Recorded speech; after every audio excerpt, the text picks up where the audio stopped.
Semuanya, perkenalkan nama aku Adina Novitra Kasawa. Berdirinya aku di sini, aku akan menjelaskan tentang sejarah seputar Kota Gede yang akan memberikan nilai pengetahuan umum untuk teman-teman semuanya. Kota Gede adalah sebuah kota lama yang terletak di Yogyakarta bagian selatan yang secara administratifnya terletak di Kabupaten Bantul, daerah ibu kota Yogyakarta. Sebagai kota kuno bekas ibu kota Kerajaan Mataram Islam yang berdiri tahun 1532 Masehi, Kota Gede merupakan daerah budaya dengan banyak peninggalan sejarah yang terlihat, arsitektur bangunan maupun kehidupan sosial budayanya. Wilayah ini menjadi saksi bisu tumbuhnya Kerajaan Mataram yang pernah berkuasa hampir di seluruh Pulau Jawa. Jejak-jejak peninggalan Kerajaan Mataram masih dapat kita jumpai di wilayah ini, seperti reruntuhan benteng, sisa-sisa bangunan, hingga makam para pendiri Kerajaan Mataram Islam. Kota Gede merupakan bukti hadirnya peradaban Kerajaan Mataram yang ada di Yogyakarta. Sejarah Kota Gede dapat ditelusuri dari kisah Sultan Hadiwijaya atau dikenal sebagai Jaka Tingkir, pendiri Kerajaan Panjang di Jawa Tengah. Pada abad ke-16 Pulau Jawa dikuasai oleh Kesultanan Panjang yang berpusat di Jawa Tengah. Sultan Hadiwijaya yang saat itu menjadi penguasa memberikan alas mentao atau alas hutan kepada Ki Gede Pamanahan sebagai hadiah atas keberhasilannya menaklukkan musuh kerajaan. Setelah itu, Ki Gede Pamanahan bersama keluarga dan pengikutnya pindah ke alas mentao dan mendirikan desa kecil di sana. Di bawah kepemimpinan Ki Gede Pamanahan, desa kecil tersebut memiliki kehidupan yang baik dan makmur.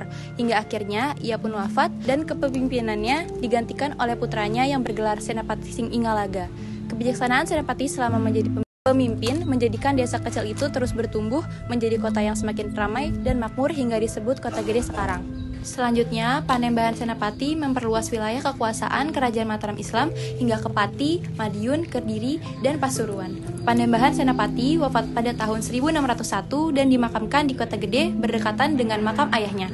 Kerajaan Mataram Islam kemudian menguasai hampir seluruh Pulau Jawa kecuali Banten dan Batavia dan mencapai puncak kejayaannya di bawah pimpinan Raja ketiga yaitu Sultan Agung atau cucu Panembahan Senapati.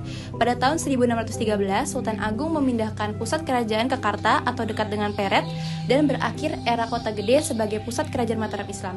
Selain dari sejarah Kota Gede, ada informasi tentang sejarah arsitektur dan gaya bangunan masjid pada Masjid Kota Gede Mataram yang akan dijelaskan oleh teman-teman saya.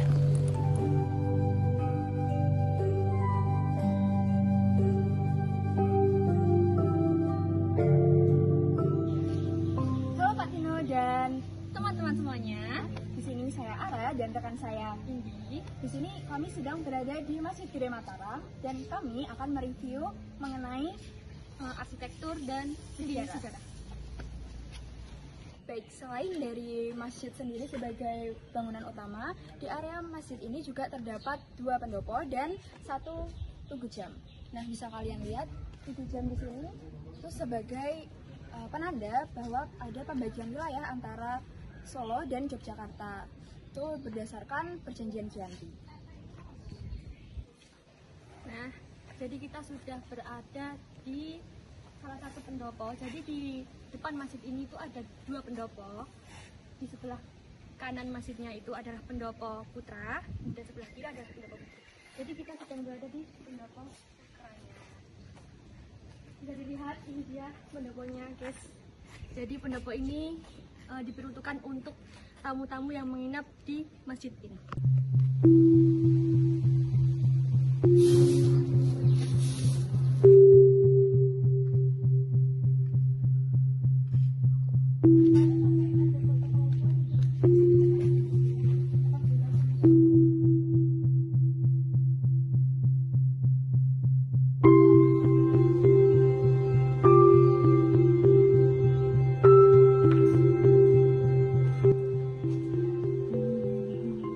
Baik Bapak, sebelumnya izin memperkenalkan diri, nama saya Alianda Kansadara, bisa dipanggil Ara.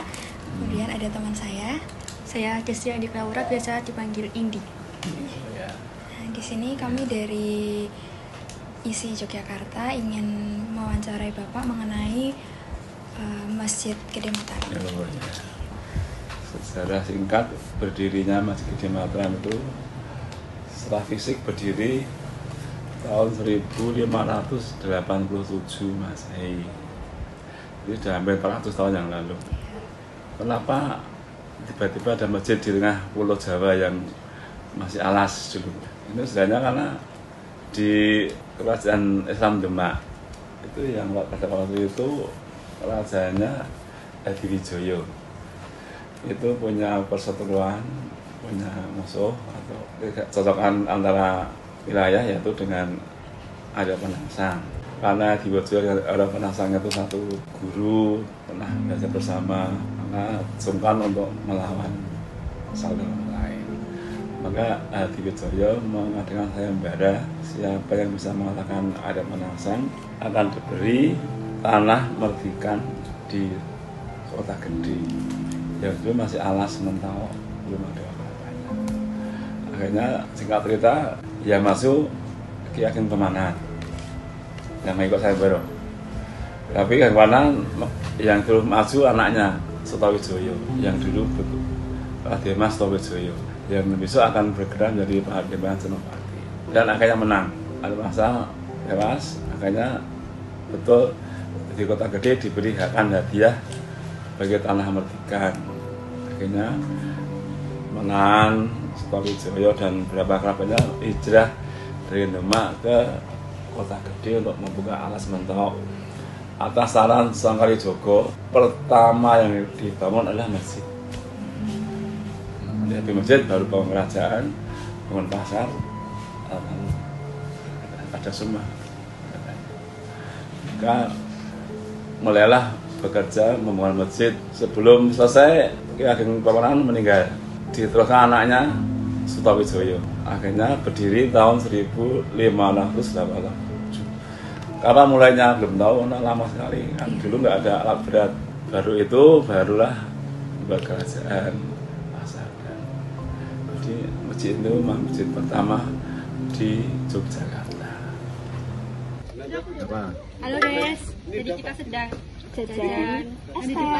Di depan masjid ada jajannya ya Des. Iya. Fun fact sih. Ngomong-ngomong ini bisa kris guys, jadi nggak usah khawatir kalau cashless. Ngomong-ngomong Pak, jualan di sini udah berapa lama? Baru ulang tahun kemarin. Baru 1 tahun. Karena sedang ini kan momen ya. Sementara kebudayaan baru juga lempar ke sini. Sekarang budayanya sedang pada foto-fotonan pakai baju adat. Itu baru 1 tahun ini juga. Jadi aku mengikuti mendampingi ya sedang tren kita sambil jualan kan multifungsi. Jadi memanfaatkan waktu yang sempat dan kesempitan ya, karena dengan kesempitan ekonomi kita mencari kesempatan yang penting halal, akhirnya habis kemudian baru masuk. Dan jadinya di sini ini adanya dagang ini dulu mengalir, akhirnya mengalir, kemudian cuci kaki di situ baru boleh masuk kan gitu. Ini kemarin dibuatkan gitu, tapi karena di sini banyak orang tua yang jarikan, banyak yang kepleset, akhirnya kita bikinkan jembatan supaya tetap bisa masuk. Oke teman-teman, sekarang kita udah ada di Serambi Masjid Gede Mataram dan bisa dilihat ya sekitar kita udah banyak banget benda-benda dan yang ornamen yang udah lama banget ada di sini. Nah, oke, aku bakal sedikit nge-review tentang sejarahnya Masjid Gede Mataram ini, tapi aku izin sambil baca ya, soalnya takut nanti bakal ada kesalahan informasi dan bakal jadi hoax. Lebih baik aku baca aja sih. Oke, jadi sejarah Masjid Gede Mataram ini dulu dibangun oleh Sultan Agung Hamengkubuwono pada tahun 1640. Masjid Gede Mataram ini merupakan salah satu masjid yang tertua di daerah istimewa Yogyakarta. Bangunan ini itu dulu menjadi pusat peribadahan serta sekaligus simbol kekuasaan dan kejayaan Kerajaan Mataram pada masa itu. Nah, masjid ini itu dulu juga menjadi pusat tempat beribadah serta kegiatan sosial masyarakat, dan bahkan sampai sekarang pun masih banyak orang-orang yang datang untuk berziarah di makam yang ada di dekat Masjid Gede Mataram ini. Oke, sekarang bisa dilihat ya, kita kan lagi ada di Serambi Masjid. Di sini itu ada beduk. Nah, ini ada fun fact tentang beduk nih, bisa dijelaskan oleh Mbak Indi. Ini coba apa itu beduknya tuh? Apa sih fun fact-nya? Jadi ada satu fun fact yang menarik banget nih buat kita bahas di beduk ini. Jadi beduk ini itu dibuat dari kayu bayam. Kalian bayangin nggak sih, kayu bayam yang sama lembut itu bisa jadi beduk, kayak bayangin deh. Kemudian beduk ini tuh nggak kecil guys, besar guys. Oke guys, jadi mungkin kalau untuk yang diserami ini itu udah yang cukup sangat-sangat menarik untuk dibahas itu mungkin udah si beduknya aja. Terus jadi kayak kita bakal langsung skip buat langsung masuk ke dalam ya. Nah, karena di dalam itu kita nggak boleh merekam secara visual, jadi kita bakal jelasin secara ringkas aja ya. Ini pakai putih telur, jadi nempel. Dulu sudah ada batu bata merah ya, tapi bukan pakai semen. Seandainya ada semen karena tambalan yang akhir-akhir dilepas. Kemudian ketebalannya luar biasa, kayunya kemarin hanya boleh diganti dengan 30%. Jadi ini kayu asli abad 19. Kalau nanti filosofinya ini adalah jeruji ini bagikan, misalnya kita manusia ini banyak manusia itu akhirnya nanti akan lurus mau kemana, tujuan kita hanya satu.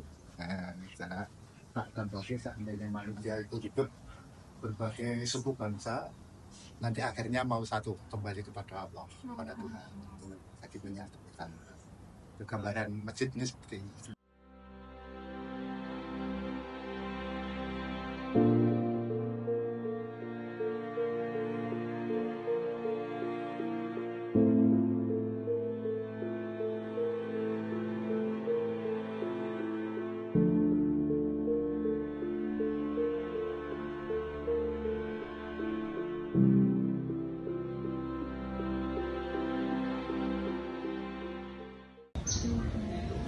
Selamat datang di Kota Gede, Yogyakarta, sebuah kawasan bersejarah yang menjadi saksi perjalanan panjang Kesultanan Mataram.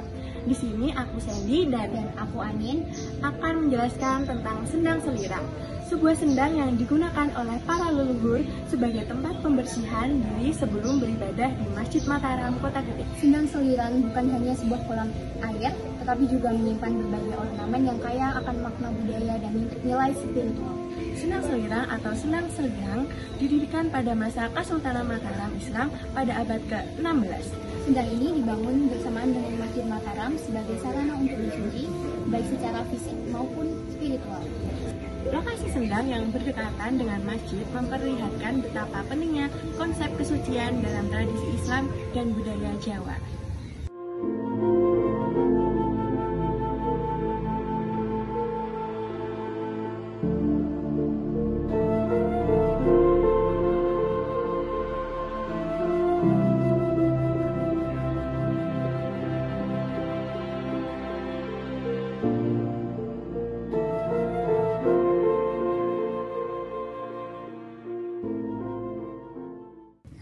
Sebelumnya, perkenalkan Bapak, nama saya Sinti Anasinta dan saya Anindila Melati. Di sini saya izin bertanya mengenai sendang selirang Bapak. Kalau boleh tahu, gimana sejarahnya sendang selirang dan awal mulanya bisa berdirinya itu bagaimana? Oh ya, baik. Sebelumnya perkenalkan saya Bapak Endri, salah satu abdi dalam di makam Raja Mataram Tradisi. Ya, saya akan sedikit bercerita tentang sendang selirang. Jadi sendang selirang itu berupa kolam yang dulu dibuat oleh Ki Ageng Pamanakan beserta keluarganya ketika beliau bertempat tinggal di sekitar makam ini. Sendang itu awalnya dibuat untuk kebutuhan sehari-hari, minum, mandi, dan lain. Kemudian sampai sekarang ini sendang itu tetap masih digunakan oleh para peziarah dan masyarakat umum untuk mandi, dan ada yang juga yang mengambil airnya. Jadi dulu Ki Ageng Pamanakan itu bertempat tinggal di sekitar makam ini. Kemudian yaitu tadi untuk kebutuhan sehari-hari membuat adanya sendang selirang. Itu dinamakan sendang selirang itu bukan dari kata selirik, itu dari kata saliro. Saliro itu bahasa Jawa yang artinya badan atau diri pribadi, karena kan sendang itu ditanam sendiri oleh Ki Ageng Pemenang beserta keluarga. Itu awal mulanya ada sendang sehat.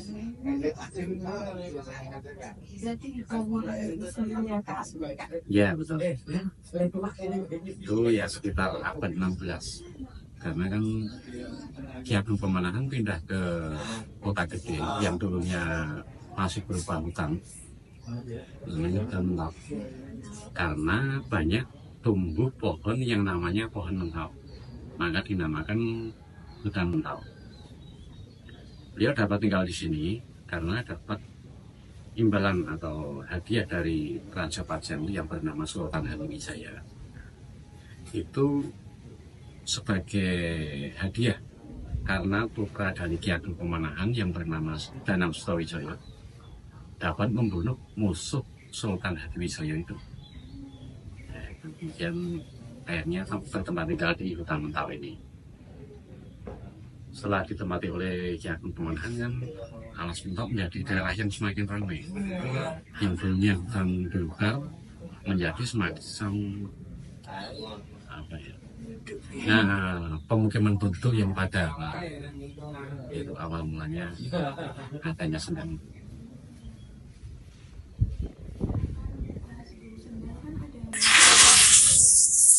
Apa sendang dulu baru makam? Sendang dulu, Mbak. Jadi dulu Ki Ageng Pemenang itu bertempat tinggal di makam itu. Sebelum mendirikan sebuah keraton, ini makam ini dulunya adalah rumah tinggal. Kemudian setelah mendirikan kerajaan, rumah tinggal ini dijadikan untuk makam. Keratonnya ada di sebelah tenggara. Kalau dari sini ya 300 meter. Yang di awal gitu. Ya, itu keratonnya. Dulunya kan tinggal di sini. Kemudian setelah mendirikan keraton yang di Batu Bilang tadi, tinggalnya kan pindah ke sana. Nah, ini kemudian pada di rumah. Kalau untuk makam untuk siapa aja? Yang dimakamkan di sini kan awalnya dari keluarga Ki Ageng Pemenang. Dari ini kan yang dimakamkan di sini diantaranya ada Ki Ageng Pemenang, kemudian Panembahan Senopati, itu Raja Mataram yang pertama. Kalau Ki Ageng Pemenang tadi itu ayahnya Panembahan Senopati. Kemudian Raja Mataram yang kedua yang bernama Sinuwun Prabu Hanyaprawati, itu makamnya juga di sini. Itu beserta keluarga besarnya. Kemudian di era Raja Mataram yang ketiga, untuk makam raja yang ketiga yang bernama Sultan Agung ini membuat makam sendiri di makam Imogiri. Tahu makam Imogiri? Ya, itu awalnya dari Raja Mataram yang ketiga yang bernama Sultan Agung. Jadi Sultan Agung itu putra dari Sinuwun Prabu Hanyaprawati, cucu dari Panembahan Senopati. Beliau adalah Raja Mataram yang ketiga. Kalau yang dimakamkan di sini Raja Mataram yang pertama dan yang kedua, jadi lebih tua.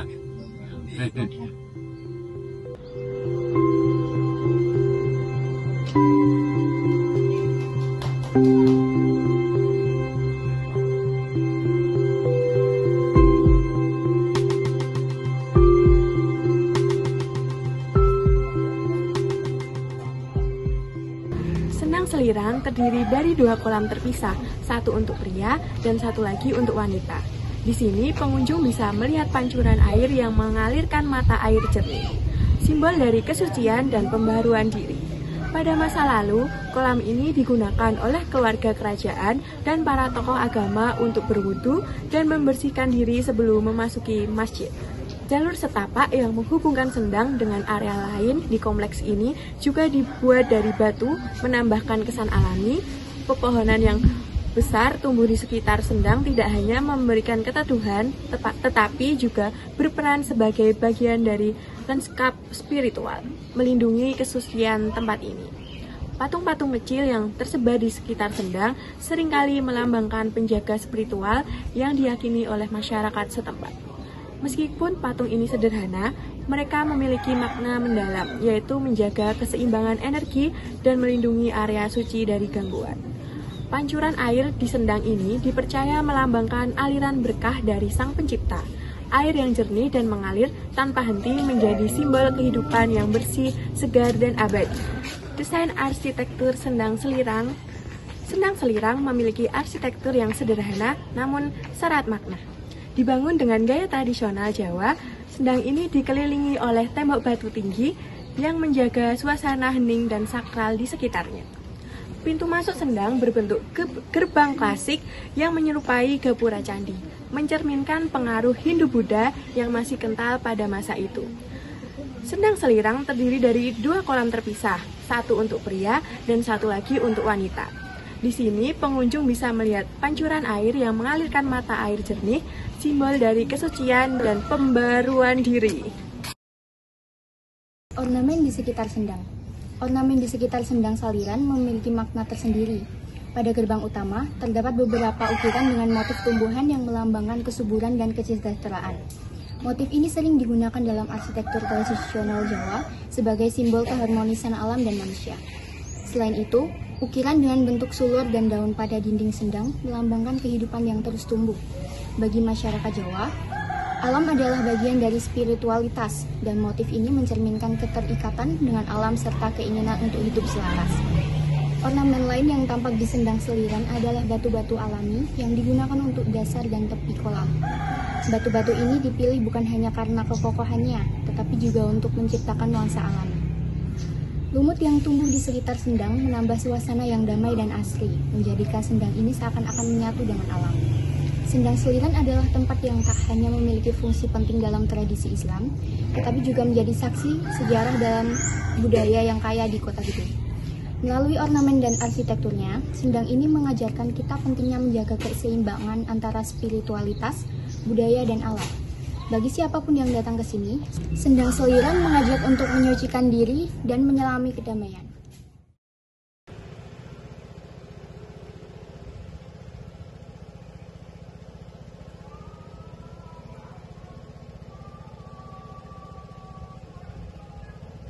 Halo semua, saya Fiogi Danio. Apa kalian bisa panggil aku Vio? Setelah teman-teman dapat informasi tentang sejarah Kota Gede, Masjid Mataram Kota Gede, dan Sendang Seliran, saya akan menjelaskan tentang Watu Gilang yang tepatnya di dekat Masjid Mataram Kota Gede yang menjadikan Watu Gilang sebagai salah satu alas tempat duduk Panembahan Senopati pada pertengahan abad 17. Selain itu, Watu Gilang juga dikenal masyarakat setempat sebagai tempat kejadian di mana Panembahan Senopati membunuh Ki Ageng Mangir yang merupakan musuh sekaligus menantu dari Panembahan Senopati sendiri.